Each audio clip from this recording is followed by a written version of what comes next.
Determination of the particular integral P I एक question और लेकर हम आप सभी के समक्ष उपस्थित है, जो कि बहुत ही सुंदर सा क्वेश्चन है, कई बार रिपीटेड, मोस्ट इंपॉर्टेंट भी क्वेश्चन है। क्वेश्चन हमारे पास दे रखा है कि आर प्लस का ए प्लस का बी एस प्लस का A B into T is equal to X Y.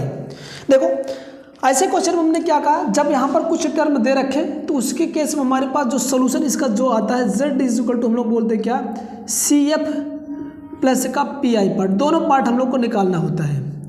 अच्छा, ऐसे केस में हम लोग सी एफ और पी आई कहाँ पाएंगे, सबसे पहले हम लोग क्या निकालते हैं, सी एफ निकालते हैं। तो सी एफ निकालने का सिंपल सा तरीका, सबसे पहले इस नोटेशन को हम लोग पहले वाले वीडियो पढ़े थे स्टार्टिंग में, तो आर को हम लोग क्या बोलते हैं, यहाँ पर डेल जेड कह लो या एफ कह लो, डेल जेड अपान का डेल एक्स का स्क्वायर होता है।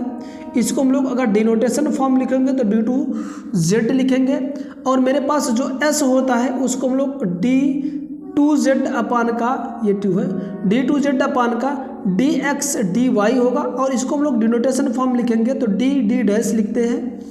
और हमारे पास जो टी होता है, टी सिम्बोलिकली फॉर्म है, इसको सिम्बोलिकली फॉर्म कन्वर्ट करेंगे, डी टू जेड अपान का डी वाई का स्क्वायर होगा, ओके। और इसको हम लोग सिम्बोलिकली फॉर्म में डी डैश का स्क्वायर लिखते हैं। अगर इसको मैं इस फॉर्म में कन्वर्ट करूँ तो मेरे पास क्या हो जाएगा, डी स्क्वायर प्लस, इसको हम लोग सिम्बोलिकली फॉर्म बोलते हैं ना, या सिम्बोलिकली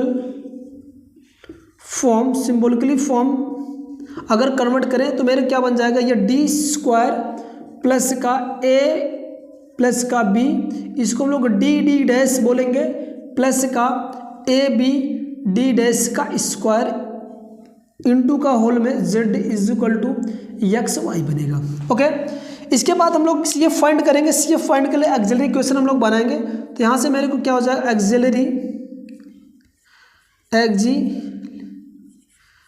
एक्सिलरी इक्वेशन हमारे पास क्या होगा, एक्सिलरी इक्वेशन का हम लोग आप बात किए थे, क्या करें, डी को कन्वर्ट करेंगे हम लोग किस में, एम में,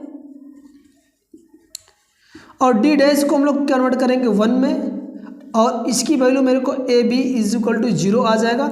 यहाँ से इसको अगर हम फैक्टर बना पाएँ तो जी बिल्कुल बनेगा। तो मेरे को क्या हो जाएगा, एम स्क्वायर प्लस का ए एम प्लस का बी एम प्लस का ए बी हो जाएगा। मैक्सिमम टर्म हम लोग कॉमन लेंगे, अगर यहाँ से m कॉमन लेंगे तो m प्लस का a आ जाएगा, ओके। और यहाँ से हम लोग अगर a कॉमन लेंगे, सॉरी b कॉमन लेंगे तो क्या मेरे को बन जाएगा, ये m प्लस का क्या बन जाएगा, a यहाँ पर बराबर का 0 और यहाँ पर बराबर का 0। तो अगेन अगर हम लोग a प्लस का, सॉरी m प्लस का a अगर अगेन कॉमन लेंगे तो m प्लस क्या बन जाएगा, b बन जाएगा। और यहाँ से हम लोग ये निकाल पाएंगे, इसका जो फर्स्ट वाला जो फैक्टर बनेगा m की जो वैल्यू होगा m ए प्लस का a इज इक्वल टू 0, तो दिस इम्प्लाइज दैट m बराबर 1, तो मेरे को वैल्यू आ जाएगा माइनस का 1 आएगा। सिमिलरली ऐसे हम लोग m की वैल्यू दूसरा निकालेंगे, m की वैल्यू माइनस का क्या आ जाएगा, b आ जाएगा। तो इसका सी एफ पार्ट हम लोग निकाल पाएंगे। चलिए सी एफ पार्ट क्या हो जाएगा, क्या होता है, फाई 1 y माइनस का ए एक्स बन जाएगा, प्लस का फाई 2 क्या बन जाएगा, y माइनस का बी एक्स बन जाएगा, ओके। ये मेरे को क्या आ गया, सी एफ पार्ट आ गया। अच्छा, ये जैसे सी एफ पार्ट आया, अब हम लोग फाइंड क्या करना है, पी आई पार्ट। तो पी आई के लिए आप लोग पार्टिकुलर इंटीग्रल हमारे पास क्या होगा, ये वाला टर्म यानी एक्स वाई बटे का पूरा टर्म हमारे पास। इसके बाद हम लोग इस वाले से यहाँ से लिख लेते हैं, क्या होगा, डी स्क्वायर प्लस का ए प्लस का B into D D dash plus का ए बी, और इसके बाद डी डैश का स्क्वायर, ओके। जब ये बन गया मेरे को, हम लोग करना क्या होता है, ऐसे फॉर्मेट में हम लोग क्या करेंगे, डी स्क्वायर को कॉमन लेंगे तो यहाँ पर एक्स वाई रहेगा, नीचे डी स्क्वायर कॉमन लेंगे तो यहाँ पर बचे क्या, 1 प्लस का ए प्लस का B into D dash upon का डी आएगा, प्लस का A B into D dash square upon का डी स्क्वायर आएगा, ओके। ये बनेगा मेरे को, इसको मैं ऊपर लेके जाऊंगा, इनवर्स फॉर्म बनेगा, तो 1 upon D square as it is रखेंगे, और इसको लिख लेंगे 1 प्लस का ए प्लस का बी, फिर डी डैश अपान का डी, प्लस का ए बी डी डैश का स्क्वायर अपॉन डी स्क्वायर का पावर माइनस का 1। अभी हम लोग जस्ट फार्मूला इस पे लिखे थे, तो इसको अगर हम लोग ब्रेक करेंगे तो 1 अपान का D square as it is, यानी 1 प्लस एक्स की पावर माइनस 1 वाले पे एक्सपेंड करेंगे इसको फार्मूले को, तो 1 माइनस क्या आ जाएगा ए प्लस का बी एज इट इज़ रखेंगे। इसके बाद डी डैश अपान का डी आएगा, ठीक है। इसके बाद आगे वाले टर्म जीरो वैल्यू आते जाए, इसको मुझे लिखने की ज़रूरत नहीं, इंटू एक्स और वाई लिखेंगे, ओके। अब यहाँ से मेरे को क्या आ जाएगा 1 अपान डी को अगर मैं यूँ सेपरेट करूँ इसको, तो ये बनेगा मेरे को क्या आ जाएगा, इसका गुणा कर दे, इसको सेपरेट करूँगा तो ये एक्स वाई आ जाएगा, फिर माइनस का ए प्लस का बी डी डैश अपान का डी इंटू का एक्स वाई आएगा। आगे वाले टर्म सारे के जीरो हो जाएंगे, उसको लिखने की मेरे को ज़रूरत नहीं है। अब इसका मतलब है क्या, 1 अपान डी का मतलब मैंने बताया था पहले वाले वीडियो में, पूरा डिटेल से बता दिया था। तो 1 अपान डी का मतलब होता है कि डेरिवेटिव, एंटी डेरिवेटिव मतलब इंटीग्रेशन होता है एक्स के रिस्पेक्ट में। तो इसको हम लोग एक्स के रिस्पेक्ट में अगर हम लोग करेंगे तो मेरे पास वाई तो कांस्टेंट रहेगा, तो पहली बार हम लोग करेंगे तो ये डी आएगा, तो यहाँ पर क्या आ जाएगा एक्स स्क्वायर अपान का 2 और वाई कांस्टेंट का काम करेगा। यहाँ पर भी हमें क्या करना है, पहले डेरिवेटिव हम लोग कर लें। अगर इसको हम लोग डेरिवेटिव करना है तो ध्यान रखना, इसको अभी हमें गुणा करना है, जैसे गुणा करूँगा तो ये 2 का 3 हो जाएगा, ठीक है ना। मैंने तो ब्रैकेट अभी तो बाहर रहने दिया ना, अच्छा गुणा कर देते हैं। तो यहाँ पर क्या आ जाएगा माइनस ए प्लस का बी, अभी इसको मैं ऐसे रखता हूँ, अभी एक टर्म आगे कर लेते फिर करते हैं। ए प्लस का बी डी डैश रहेगा और नीचे क्या होगा, ये डी 1 और ये 2, तो ये डी का क्यूब हो जाएगा और यहाँ पर एक्स का एक्स इंटू का वाई रहेगा, ओके। आओ हम लोग आगे चलते हैं। यहाँ से इसको 2 बार इंटीग्रेट करना है, तो पी आई जो हमारे पास आएगा, पी आई बराबर इसको एक बार करेंगे तो 1 अपान का डी को एज इट इज रखो, इसको करेंगे तो एक्स स्क्वायर वाई होगा, अपान का क्या हो जाएगा ये 2 होगा, फिर माइनस का इसको हम लोग ए प्लस का बी एज इट इज रखेंगे, कांस्टेंट तरह ट्रीट होगा।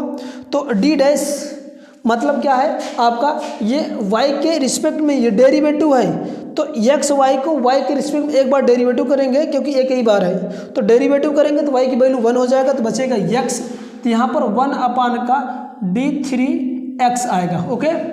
एक्स को 3 बार हमें क्या करना है, एंटी डेरिवेटिव मतलब आपको इंटीग्रेट करना है, क्या करना है इंटीग्रेट। अब इसको एक बार और करोगे तो 3 हो जाएगा, ये y बचेगा और ये 3 दूना का 6 हो जाएगा।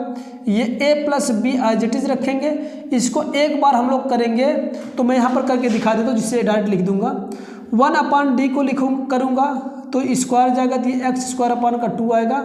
फिर एक बार इसको और करेंगे तो मेरे पास डी की पावर 3 अपान का 6 आएगा, तो ये डी बचेगा। फिर एक बार और इसको कर लेंगे तो ये 4 आएगा और 4 छंग का 24 आ जाएगा, ये आ जाएगा। तो मैं यहाँ पर डायरेक्ट लिख दे रहा हूँ इसको, इसके स्थान पे 3 बार डेरिवेट करेंगे तो ये आ जाएगा एक्स की पावर 4 अपान एक्स की पावर 4 बटे का क्या होगा 20 का 4 हो जाएगा। तो ये मेरे को क्या आ जाएगा, ये मेरे को पी आई पार्ट इसका यहाँ से निकल के ये आ जाएगा। अच्छा, जब ये मेरे को पी आई पार्ट आ गया, अब हमें क्या करेंगे, ये मेरे को पी आई पार्ट आ गया, समझने में किसी को कोई प्रॉब्लम नहीं है। आपका इंटीग्रेट और डेरिवेट है, आंसर मेरे पास ये इसका है, ये बनेगा। अभी टोटल हमारे पास इसका मुझे जनरल सोल्यूशन फाइंड करना है, तो जनरल जो सोल्यूशन होगा हमारे पास क्या होता है, जेड इज इक्वल टू क्या होता है, सी एफ प्लस का पी आई होता है। तो जेड मतलब सी एफ की वैल्यू, अब इन दोनों की वैल्यू हम लोग निकाल चुके हैं, तो जेड इज इक्वल टू क्या होगा, सी एफ मेरे को ये है 5 वाई माइनस का ए एक्स होगा प्लस का 5 वाई माइनस का बी एक्स होगा, ओके। इसी में ये जोड़ दो, प्लस का एक्स की पावर 3 वाई अपान का 6 माइनस का ए प्लस का बी इंटू का एक्स की पावर 4 अपान का 20 का 4। तो ये जो होगा हमारे पास क्या होगा, इसका ये सलूशन हो जाएगा, ये हमारे पास जनरल सलूशन होगा और इसको हम लोग इस तरह से सॉल्व कर सकते हैं।